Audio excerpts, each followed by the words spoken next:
Um teatro é a casa da experimentação. É um lugar onde a experiência é aceita sem julgamento.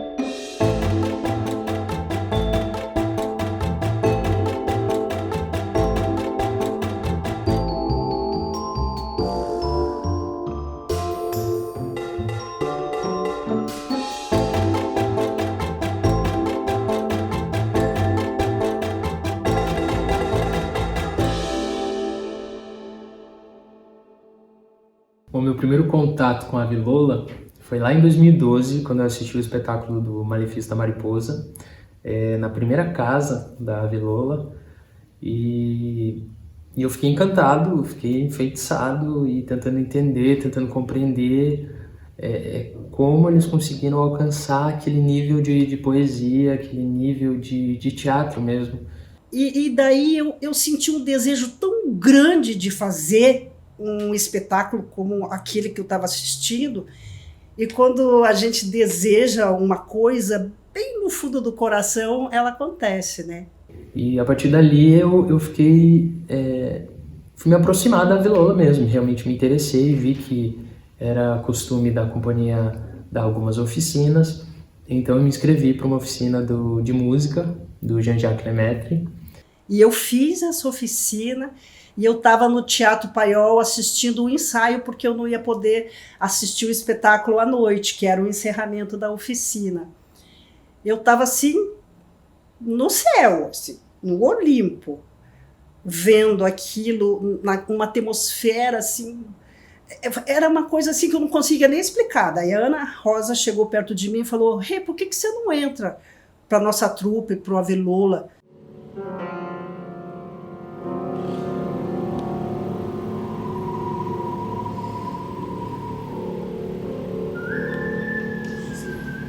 C'est ça qu'il faut ne pas. Ah oui, c'était bien, j'avais fait. Não é para tentar reproduzir nada do que foi feito até agora. Nada. Porque se você tentar reproduzir, você vai cair no... Et là, en fait, vous allez mettre en pratique tout ce qu'on fait depuis 3 jours.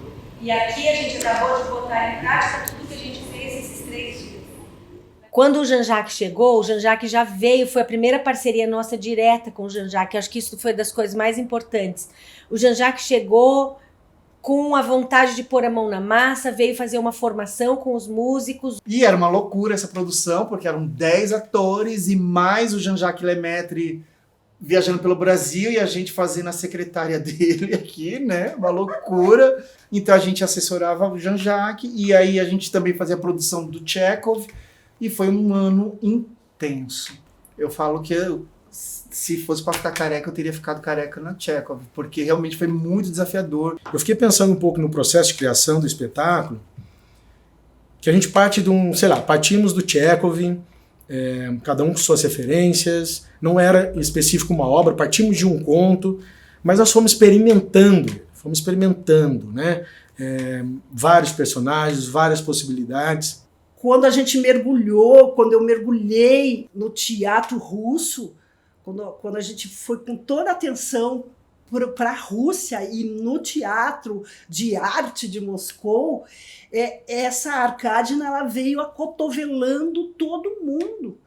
Ela veio com tudo assim e tomou conta de mim, porque eu despertei um personagem que eu não sei de onde que ela veio, porque ela veio com sotaque francês e tudo, coisa que eu não sei fazer sotaque nenhum. Eu não sei fazer sotaque nenhum, acredite, se você pedir para eu falar um sotaque francês agora, como Regina, eu não sei mesmo. E a Arkadina, ela veio com tudo, porque eu tinha estudado e sabia que na época os russos mais metidos, eles falavam francês, né? Era uma coisa comum, assim. Sejamos diretos. A peça Gaivota, a Gaivota é uma peça que fala sobre as catástrofes que... Pra gente, esse catástrofes... A peça Gaivota fala sobre as catástrofes nós artistas temos que superar. Sim. Sim. Eu me pergunto, então, a quem isso pode interessar? Não aponte já direto pra gente. A quem? Foi muito generoso o Chekhov como pra mim, pra escrever. Primeiro porque eu tinha o Chekhov como parceiro. As obras dele ali, as missivas dele, aí eu comecei a estudar as cartas dele, trouxe as cartas dele pra dentro do espetáculo. Falei, eu vou trabalhar com a ideia de que é ele, o Chekhov tá lá. E fiz um grosso modo, assim, uma narrativa que eu imaginei que pudesse acontecer. E eu já tinha os personagens, porque os atores já tinham aprofundado a personalidade do Chekhov, do Danchenko. Agora, especificamente do Danchenko, eu não sei o momento da criação em que ele aconteceu. Eu não sei dizer, mas eu tenho... o Danchenko foi o meu primeiro personagem que teve vida fora da caixinha cênica. Ele tinha vida própria. Isso, para mim, foi... hoje, falando para pensar, é um pouco assustador, até um pouco. Assim. E não era só questão de ensaio ou concentração, não. Durante o espetáculo, quando eu saí de cena que eu ia para o camarim, era ele ali. Era ele conversando com os outros... ele sabendo que era um camarim para entrar em cena, mas era ele vivenciando aquilo ali. Para mim, o meu personagem Danchenko era um diretor tão que amava tanto o que fazia, estava numa preocupação tão grande, mas ele tinha alívio cômico, né? Senhor Konstantin Alexeyev, por que não estás aqui? O que faço com uma indicação como essa? Pois a massa voar! Quem não crê no mistério não pode fazer teatro. Que bom que chegou. Foi muito engraçado que eu falei, eu quero entrar em cena. E Ana Rosa, minha mãe, falou, não, isso aqui é coisa séria. Eu tinha 14 anos, imagina que era possível na cabeça dela, né? E aí eu comecei a sair do colégio e vir direto pro ensaio, assistir todos os ensaios. Quando eu entrei para a Vilola, o Chekhov já estava no caminho, já estava no trem, né, que a gente diz, já estava em processo.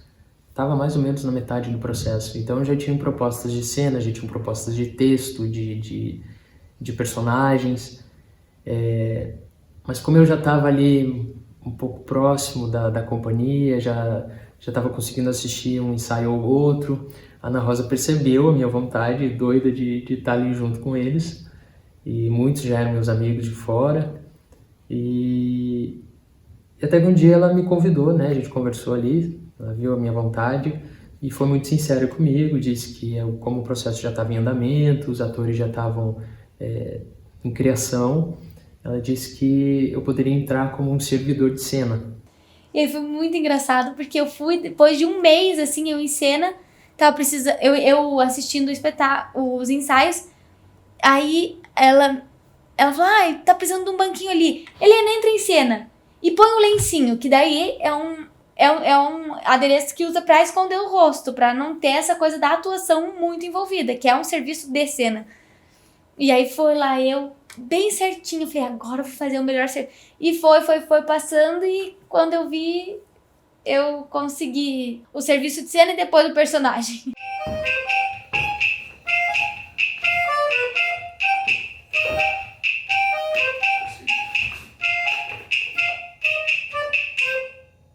E aí vai ensaio. Um outro dia, numa outra improvisação, numa das cenas do Teatro de Arte de Moscou,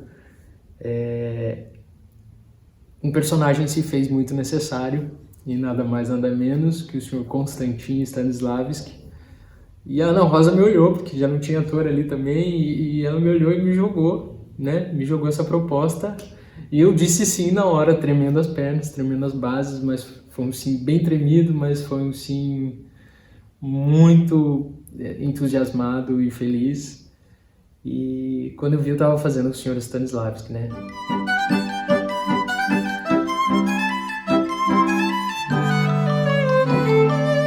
Então eu acho que a Velula virou um ateliê. Gente, aquela estrutura minúscula, né?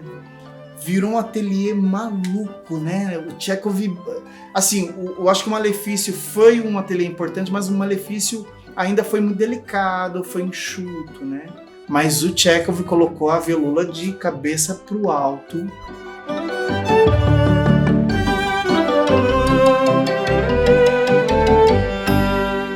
Fizemos uma pesquisa profunda de imagens de teatros abandonados e encontramos várias referências, inclusive na Rússia, né? E que texturas eram essas. Então a gente encontrou no papel de parede descascado, naquela coisa da pátina, das cordas cênicas soltas, das peças de forro ainda caindo, das portas, de pedaços antigos de cenário, da boca de cena meio carcomida, né? Daí a Sandra Hiromoto, a grande artista que trabalha com stencil, então a gente fez um trabalho de essa mistura da arte contemporânea dela, né? De grafite com stencil, e no stencil a gente tinha formavam flores, as flores que a gente tinha capturado na pesquisa como elemento do papel de parede, só que essas flores traziam as letras do alfabeto russo. E camadas de pintura, o próprio stencil, ela passava o dourado, depois ela passava o vermelho, depois ela passava o preto, para dar essa sensação de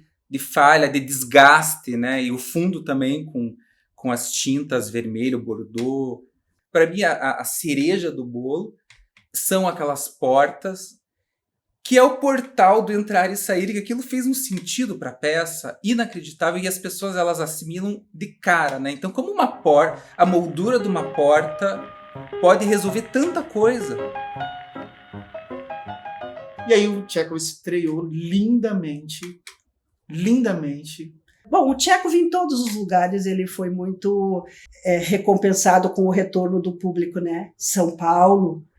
Eu lembro que eu me surpreendi em São Paulo, eu não estava esperando aquela receptividade do público paulista com nós curitibanos.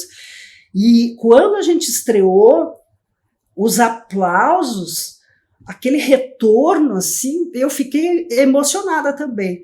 E daí o nosso público num teatro assim, fora de mão para o paulista, ele só lotava, ele só crescia. A gente começou com um número X bem bom de público, que eu não sei quanto, mas era mais de 100 pessoas, e a gente acabou com 300 e poucas pessoas.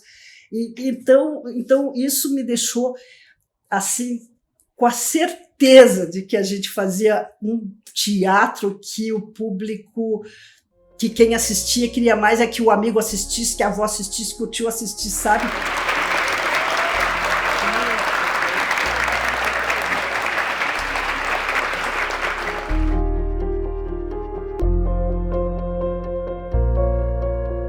Todo mundo me pergunta, você já viu Chekhov? Chekhov, em tudo quanto é lugar.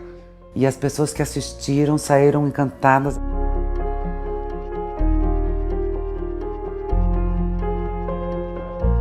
E quando eu percebi, eu estava num grande espetáculo. Parecia que eu estava num teatro enorme. Chekhov da Ana Rosa, que ela escreveu, dirigiu, produziu. O Camarim do Chekhov é um espetáculo, é uma peça à parte, porque parece uma dança, um balé. São 8 atores que transitam ali, adereço, arara com muitos figurinos, bancada com maquiagem, espelho, cadeira, enfim, galhos que a gente usa na abertura do espetáculo. Ou seja, muita coisa e ao mesmo tempo não parece, é tudo muito organizado, é tudo muito polido, parece marcado mesmo. Além de todas essas coisas que a gente tem no camarim, a gente tem um camareiro, que é o nosso amado Mozart. Para mim, a Vilola é exemplo de trabalho. Então, de dedicação, de teste, de experimentação. O prazer de descobrir uma cena, de descobrir uma forma, de descobrir um estado, de descobrir uma poesia no palco. E aqui esse chão é para isso, esse ambiente é para isso, que para mim é o lugar mais sagrado que tem.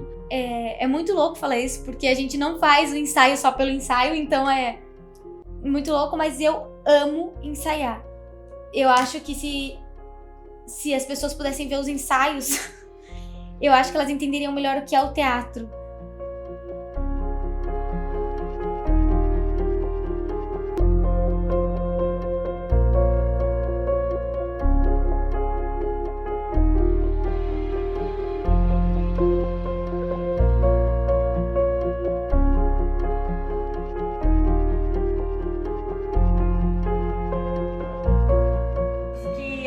acompanham o teatro também sabem o quão difícil é permanecer com um espetáculo vivo em cartaz e ainda tendo público por tanto tempo. Isso é um presente dos deuses do teatro, a nós, Trupe Avelola, que certamente teremos o reconhecimento deles pelo nosso amor profundo por essa arte, por esse desejo de fazer com que essa arte se ressignifique e continue se comunicando de maneira pungente, necessária, forte com o público que só pode ver teatro quando se reúne numa assembleia em prol dessa ação. Perfeito. Próxima cena. Cena final. Gorn contra Treplev morto.